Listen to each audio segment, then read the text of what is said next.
Morning. Happy Oh, we need Veterans that Day. Manic Monday song playing. Yeah, It's been a weekend. it's been wild. We lost the midterms. Well, We didn't lose the Senate, but we lost the House. I think they're still questioning that. I mean, with all the I don't things, I don't think that's going to make any difference with the Okay. House. So I'm a little Alright. sad about that. Yeah. Yeah, it does feel a little bit different. I'm a little bit more kind of in tune with all the progress and everything that had been happening in this country. Now we have to kind of deal with we got to deal with the whole fact of a lot less getting done and one investigation after the next. And We have to do a lot with we have to deal a lot with corruption. how about Brenda? So yeah, Brenda Snipes. Everybody knows who she is. I guess she's wanting to be called doctor lately, but I think she's doctor of corruption is what I'd like to call her. She was appointed by Jeb Bush back in the early 2000s. Okay. She's been supervisor of elections since 2000-ish, 3, 4, somewhere. We do need voter ID. Yeah, absolutely. Yeah. Well, she replaced Miriam Oliphant Okay. in the early 2000s. And even since the early 2000s, there's been issues with voting. Nobody gets to keep their jobs unless you're in politics. It's ridiculous. Yeah, everybody else would go to jail. Right. Everybody else, I mean, how do these people continue to be found guilty in 2016 of holding on to ballots for 12 months? She held on to ballots for 12 months only. You're supposed to hold on to them for 22 months. And she destroyed them at 12 months. So she was found guilty of that. Guilty of destroying ballots required by federal law. So a federal crime. And she still has a job. And she's still there. Yeah, and she's still there. So thank you, Brenda. It's flipping ridiculous. Yeah, thank you. This has been wonderful. So in 2012, there was 1,000 uncounted ballots discovered a week after the election, back then even. And in 2004, approximately 58,000 mail-in ballots. 58,000. I don't know how many people are in freaking Brenda needs to go. Everybody else would be out of a job but Brenda. They weren't delivered to the voters in time. So this is Russiagate in Broward. Yes. So it's Broward. Yeah. Yeah, we got to hear about it all this weekend. Now there's all these court cases going on and things like that. So get your popcorn because it's a joke. Yeah, it is a joke. So I wanted to touch just real quick on these horrific fires that are happening in California. Yes, I mean, it is. It is pretty much nonstop with these fires at this point. Once or twice a year, these horrible fires are coming in, and they are just ravaging the entire state. And I know Trump made that tweet, and he's not always the most sensitive in how he sends everything over. But I did a little bit of research and kind of what he's talking about within the state. And there's a gentleman named Tom Bonnickson, and he is a retired researcher of fire, and he researched California fires for years and years and years. And so some of the things that he did kind of agree with is a century of fire suppression in California has made the brush and everything too thick. So when they act as an accelerant. And then there's Mr. Mortiz, who's also, I think he's out of UCLA, who basically says that millions of dollars are spent in fighting fires, but not for preventing. And so, there's a little, there's some truth to what Trump is saying regarding how some of the money and the funding is going. It's not going, in all the directions that's good enough for the planning. And, I guess California's just kind of doing business as usual when it comes to their building and stuff like that. They're really not putting in the green spaces in between the brush lands. They're not getting rid of when they're doing their fire suppression stuff, they're not kind of getting rid of everything. So it's acting as an accelerant. It's a wake-up call. It's a wake-up call. But, I feel like the hurricanes are getting worse. Climate change is definitely making a difference, I think, for these fires and the winds and everything. I think California's got to get more proactive with doing more than just having money for paying for the firemen to actually, to fight the fires. Yeah. Agreed, for sure. This happens. We keep hearing about these fires. It's devastating. Yeah. All this poor wildlife and wildlife, all these people. Homes, it's horrible. Everybody's displaced. So our hearts go out to everybody who's in California and having to deal with anything of that nature. So it's really, really horrible. Yeah, our hearts go out to them. Prayers for them. So the other thing I wanted to touch on super fast was The Haunting of Hill House. I kind of talked a lot about that a few weeks ago. I don't know how many people have watched it to the end, or I know you haven't still even watched it yet. I still haven't. I've got all these other things I was finishing up. Well, I didn't want to throw it out there for everybody to watch it and then like never bring it up again. So I'm just going to bring it up really fast. I did. Okay. And so the ending was really, well, the ending was really cool. I'm not going to ruin it because people are still kind of getting into this. I'm going to start watching it. I have to, so I can, see what it's all about. Yeah. So it's really different. It's a psychological thriller. There's a couple like, oh, wow, moments, but the ending is really, initially I was like, I don't know about the ending. The ending didn't tie in enough with the episodes for me. The ending was a really, really cool concept. Mm-hmm. Like everybody would want a Hill House house. Are they coming up with like number 2 Hill House? I'm not really sure if they're going to do a season 2. Write into them and tell them what you think. I'm not really sure where they would. I'm not really sure where they would draw off of going into a season 2 regarding season 1. I don't really know where you would go with that. I think it seems like it's dead. It seems like it's kind of that's it, like season 1 and it's out. But I don't know, maybe. But anyway, so I just wanted to see if anybody was watching The Haunting of Hill House, what your thoughts were on the ending, if you felt like it tied into all the episodes, because I kind of feel like it really didn't totally, which is why the ending was a little surprising, even though the ending was, a little bit of there was a little bit of magic for me. I'll watch it and see, Yeah, it would really be amazing if it was really the case. So the next thing we wanted to talk about is we just kind of wanted to touch a little bit on this rhetoric that, with the Jewish, all the, in the synagogue and everybody getting shot there, and what everybody's thoughts are. What are your thoughts with some California? Yeah, I mean, it's just kind of nonstop. I mean, it's day to day. And I've had quite a few arguments on Facebook lately with this rhetoric, this Hitler. I mean, like, I can't even take it. So let's just pretend for a minute Obama was in office, which I'm sure there's many people that still wish that he was still in office, but 8 years. 8 years was way long enough for me. But what if every day, hundreds of times a day between social media, and I'm sure there were people out there calling him the N-word, but everybody in media, if was calling him the N-word every single day, hundreds and hundreds of times, if hundreds and hundreds of times we had an Asian president, they were calling him a gook. Isn't that what they used to call the Asian guys? Or if somebody's Muslim, calling them ISIS day in and day out, on CNN, on MSNBC. This guy has been called Hitler since before he was elected. White nationalist now. Or the white nationalist, right? Which, no, that's all been kind of the same. Yeah. Right. And so the whole thing, well, this is what the KKK members, this is who they're voting for. Well, who else are they going to vote for? They're going to vote for a white guy, period. I mean, that's just kind of the whole thing. They're not into, these hate groups are not into this interracial. They're never going to vote Democrat. I mean, they just aren't, because they're not for the platform. They're not for, they're not for anybody coming in. And first of all, the KKK was also anti-Catholic, which I don't really think that a lot of people realize. They were Protestant and they were totally anti-Catholic, which is what the cross was all about. So I think this Hitler thing has really just gone too far. And so this rhetoric, so I think a lot of this Jewish hate, this is kind of where I'm going with this.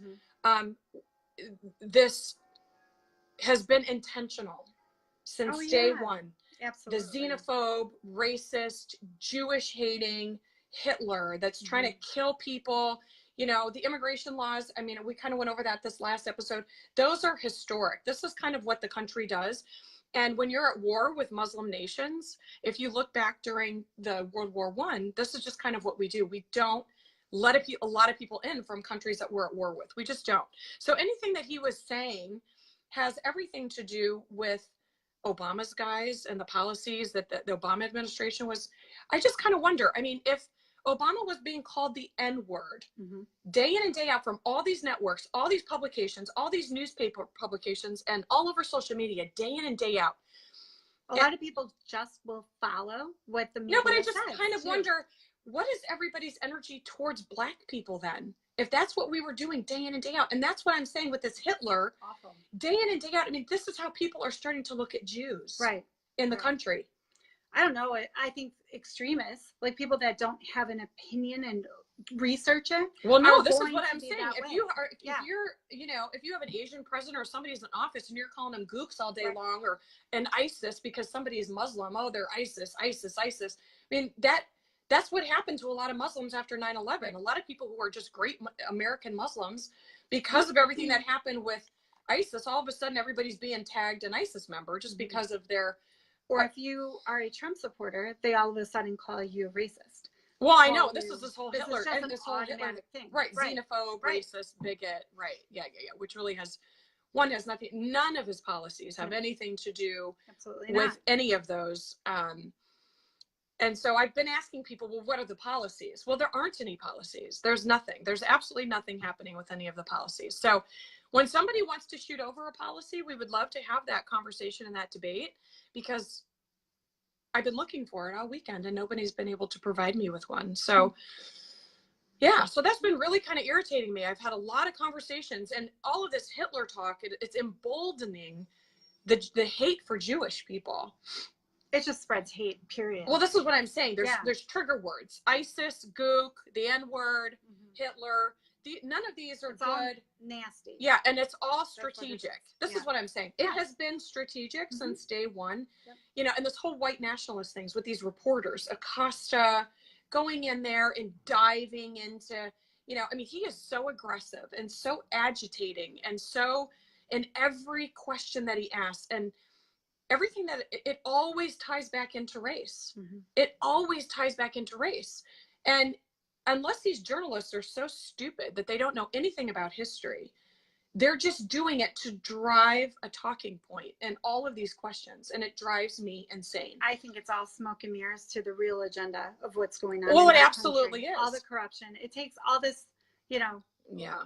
On this whole white nationalist question. Right. I mean, it just, what is going on right now? What's going on in our country is cheating during elections. Yeah. We've got a caravan coming in that hate America. I know. But they want to come here.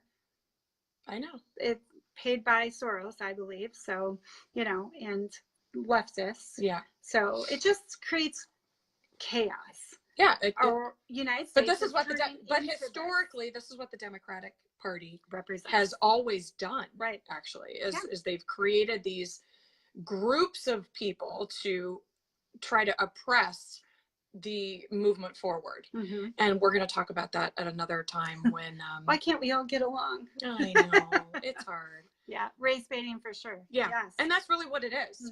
And this white nationalist talk. So I have literally had arguments on my Facebook page about this white nationalist. Well, what makes him a white nationalist? Right. He speaks to people demeaning. He can be mean, but it's race, gender, like nobody gets by with anything. But that doesn't mean he's a racist. That means he's a dickhead. That doesn't mean he's a racist. Yeah. It means he's a total asshole. He's calling people to the carpet. When you're sitting there asking him a racist question on national television, and he's had it. Yeah. So historically, Republican presidents always get the brunt of the left media. And it goes all the way back to President Lincoln. President Lincoln was accused of being drunk during writing policies, of paying himself in gold while he paid his soldiers in devalued greenbacks, and he was also accused of treason. This was all by the media. Now there's been different periods of time historically where there's been censorship through the media, because presidents did not want to deal with misinformation getting out about wars or different things of that nature. But when you're a Republican president right now, especially somebody as demeaning and agitating as Trump, you know, he doesn't do himself a lot of favors with how he speaks sometimes. I mean, he doesn't. So these talking points, they just go on and on and on and on. But let's look at the policies. Let's look at what the policies are saying. None of his policies have anything to do with anything negative regarding race. Xenophobe, bigotry, none of them. So while he might be a dickhead, and he might be demeaning in who he speaks to, man, woman, white, black, gay, he doesn't give a crap. Whatever. If you're up on him, he's going to come back at you. And that's one of the reasons why we like him. Yeah. But then that's some of the reasons why we cringe a little bit. Yeah. So it's kind of a love-hate. Yeah. And CNN is the 24/7 race and gender baiting channel. It really is. Van Jones, and some of those people over there. I mean, it's just really all that it's about. The Democratic Party is all about race baiting. I would actually take a precedent. And we're going to save that for some of the next episode, because I'm going to do a lot more research and just really kind of get into some of this race baiting stuff. It drives me crazy. And the Democratic Party literally has been at it. And race baiting and just these movements of agitation and aggravation. This is all part of their history historically. Right. Yeah. But we'll take him over Hillary. Over Hillary. Oh, take who? Take Trump over Oh Hillary. my God. That's There's not even any. Yeah. That's why he was elected. Well, he was anti-establishment. Yeah. Well, people don't realize. Exactly. Well, why did he was anti-establishment? That's why. He no matter still what he says, is anti-establishment. he can be an asshole. Yeah, completely. We get care. it. Right. We don't care because all the corruption we're done. So do we think anything's going to happen with the House now being with the Democrats? I don't know. It's not. I think a few I don't know. Get your popcorn. I'm watching a few things. I'm being really hopeful. Yeah. Too hopeful, I'm sure. And that they'll actually present some laws regarding infrastructure, maybe immigration. Maybe they'll start coming to terms with some of this DACA wall stuff. Also, I don't know. Some strong ways on doing voting better in our country. Democrats are probably not going to be working with that. Voting. Yeah. Well, you would think with all of this with Russian collusion that would be their top priority, right? I mean, like we that have would to be stop one of the the first Russians from voting. Yeah. Seriously. Yeah. They're ruining our voting process. So let's do it for the Russia. Well, of course he ran into the building. Van Jones doesn't want to talk about that because that's how he makes his living, as race baiting. Right. Not that he doesn't seem like he's a good man. I do think that Van Jones does seem like he really cares and there's a good part of him. But his whole platform is this race baiting stuff. I mean, Kim Kardashian got more done than he has as far as the whole, getting people released from prison early based on, bogus, longer terms and what they should have been in there for. So anyway, so I'm glad Acosta's out. I hope that he's suspended permanently. And I hope that they bring somebody else from CNN in. Yeah, that would be great. But now I think there's a lawsuit out there, CNN against the White House. Yeah, but the thing is they weren't saying CNN couldn't come in. They were saying just Acosta, right? Because he's a piece of crap journalist. Right. Exactly. Yeah. Listen, 60 Minutes. I watch it every week. I have for decades. I mean, I grew up with 60 Minutes. Everybody is on the left. And they ask tough questions. No, they ask those tough questions, and you can tell that there's an agitation for the president, for, whatever. But they ask the questions, and they're still not disrespectful. They're not trying to incite a fight. Now, one of the things that a couple people on my page said, well, Trump knows what he's doing. He's playing, whatever. And I can't disagree with that completely. I mean, that is a little bit part of his play. And so I do kind of agree with a little bit of that. But he just took it to a whole nother level with this poor girl trying to get the microphone. Yeah. And he's like holding it in. Out. Well, no, she's just doing her job. The president's saying, go ahead, get the mic and take it to the next person. And he's like, go ahead and try to get this mic for me. That's just a little too aggressive. Actually hit her hand or arm. He did. Oh, yeah. I only saw him put it up. Well, you might have watched CNN's version because they cut that out. Oh, okay. All right. Well, either way, when the president of the United States, says, excuse me, we're done. Take the mic and move on to the next journalist. That is, this girl's trying to do her job, and he's impeding on her doing her job, and he's then being. It's like it's a UFC fight. Yeah. And every conversation with Sarah Huckabee, and with the it's too much. I'm so glad he's out of there. It'll be interesting. And guess what they have now? Well, and it's just this whole freedom of press and this whole whatever. Well, here's the thing: if there's respect. There wouldn't have been a problem in the first place. And there's like 100 other people you can ask questions to. Right. It doesn't just have to be Acosta. Right. It's not like there's 5 journalists in this whole room and this guy's getting, cut off and there's nobody else to ask questions. There's like 1,000 other people to ask that question to. So, or ask questions, to the president. Right. Hi. So the last thing that I wanted to kind of touch on today, because it's such a big day historically, the story's a little bit long, so I'll try to get through it as quickly as I can, is Arlington National Cemetery. Yeah, you today I did, and so I'm still, this Washington trip's going to probably keep me going for the next year. But I wanted to touch a little bit on Robert E. Lee, his statue, why we need to continue to keep our statues up, and his statue is a great example of why they need to continue to stand so we can continue to have these tough conversations and these interesting conversations about our history. And these conversations don't happen if there's nothing there to provoke a conversation.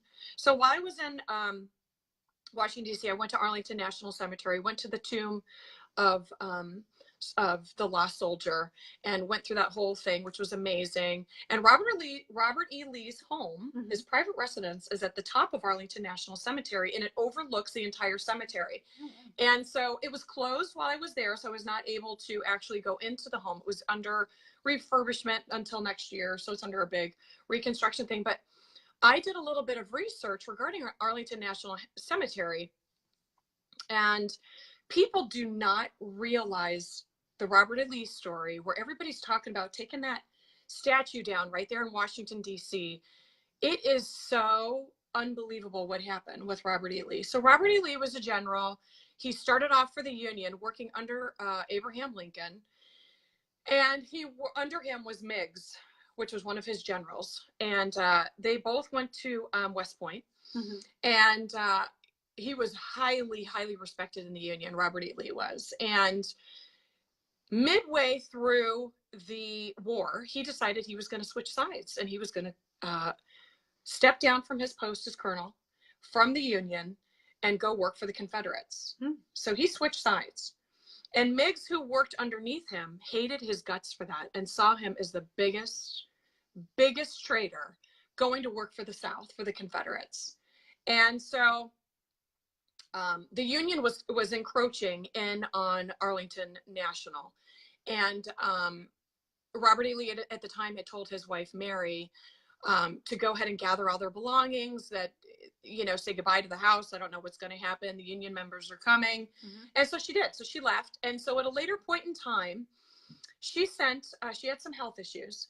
And so she sent her cousin to pay the $23,000 and some change taxes regarding her property taxes were due.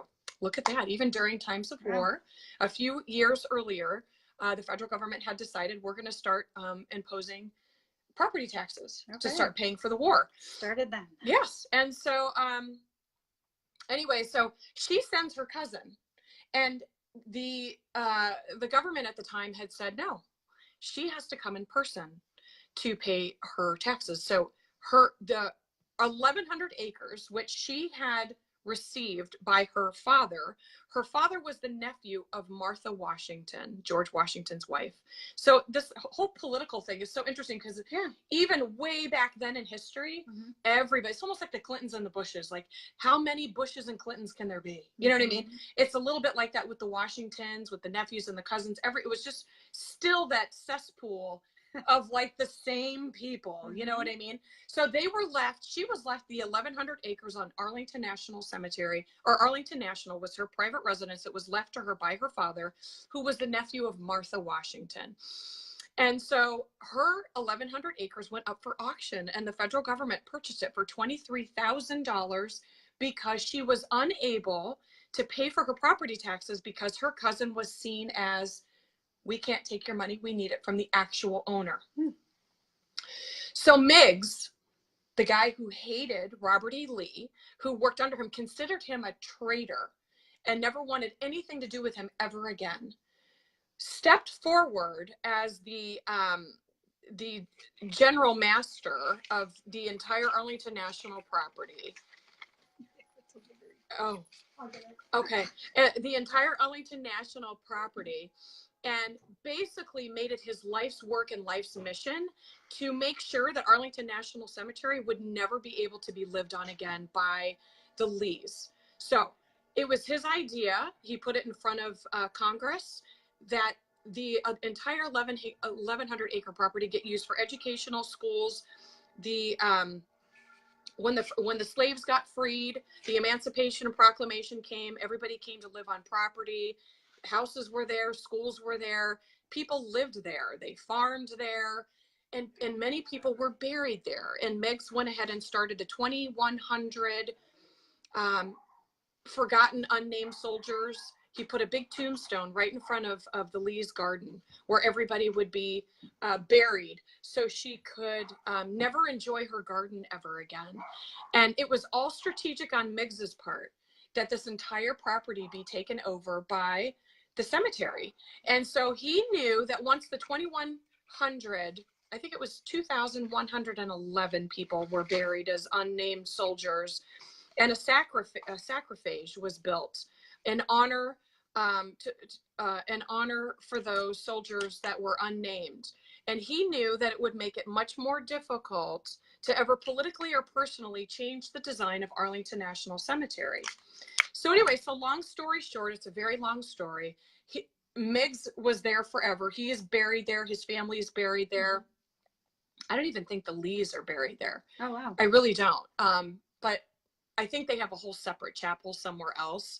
But the whole point is without that statue, without that home still being at the top with Robert E. Lee's name, people still think, I think, because they don't really understand the history, that that was literally taken from them. And it went all the way to the Supreme Court.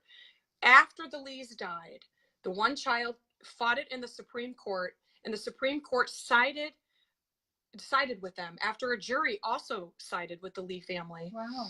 That the land was taken from them without due process, without law, and the federal government paid the Lee family, its descendants, $150,000 for what is now Arlington National Cemetery. The Lees never lived at that property ever again after the war ended. And Meigs made sure, his name is engraved at the entrance, Meigs is, Wow. that the Lee family would never be able to come and live on that property ever again, because he considered Robert E. Lee the biggest traitor ever in his lifetime.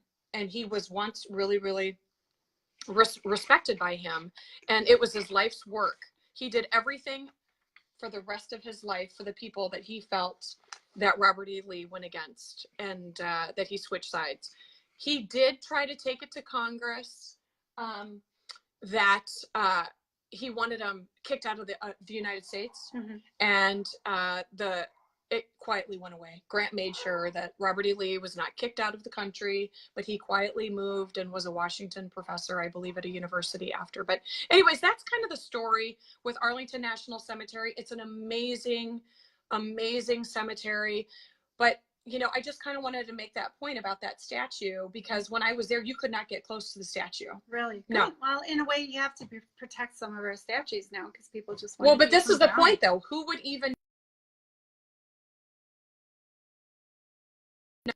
We have to be able to have these conversations. Yeah, absolutely. You can't erase the fact that we had a traitor that was a general, and he went from one side to the next. And what about if that statue was taken down? Maybe this conversation would never have happened, trying to understand how Arlington National Cemetery ever came to even really exist, right, with the Lee family and Meigs and what he spent his entire life doing for the Union. So yeah, so I just think it was really important to kind of talk about that, let everybody know the history with Arlington National Cemetery on this Veterans Day, that we love our veterans, and we're so grateful for everybody, every man and woman who fights for this country. Thank you so much. Thank you. And I think we'll see you next week.